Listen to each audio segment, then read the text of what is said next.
Alors, l'acro-yoga, ça paraît nouveau en France, mais ça a toujours existé, même en Inde.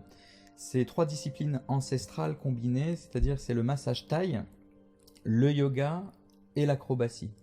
Donc c'est toujours pratiqué dans les ashrams en Inde pour faire découvrir le yoga d'une manière ludique à des enfants, pour qu'ils découvrent les postures de yoga en s'amusant. Mais à la base, c'est les moines qui pratiquaient le massage thaï qui ont rencontré les yogis qui enseignaient le yoga, et le mix des deux a formé une forme de yoga à plusieurs qui est devenu le yoga acrobatique. Et c'est l'école du cirque qui, en voyageant dans plusieurs pays depuis le Moyen Âge, quand ils sont arrivés en Inde, le yoga, ils l'ont transformé en la version contorsionniste qu'on trouve maintenant dans les cirques. Et l'acro-yoga, ils ont rajouté une touche acrobatique qui est la forme qu'on connaît maintenant, mais à la base, l'acro-yoga, c'était du yoga et du massage, qui s'est transformé au fil du temps.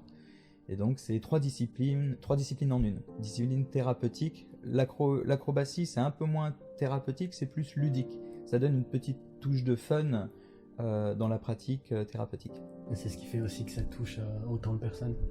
Si on rajoute le côté fun. Ouais, ça touche beaucoup de personnes parce que déjà c'est visuel. Le fait de le voir, bah, ça fait un impact visuel.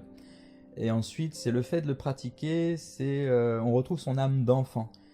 Normalement, le yoga traditionnel, ça se pratique seul, on est concentré, on est focalisé sur soi-même. Là, l'acro-yoga, c'est avec d'autres personnes, c'est un échange, c'est un partage, une confiance en l'autre, une connexion avec l'autre. Et on passe, on va dire, 70-80% de la classe à rigoler. Chose qui est très peu courante dans les autres styles de pratique de yoga. Donc apporter une touche de rire dans une classe de yoga, il y a que dans le yoga du rire où on pourrait pratiquer le rire tout au long de la classe.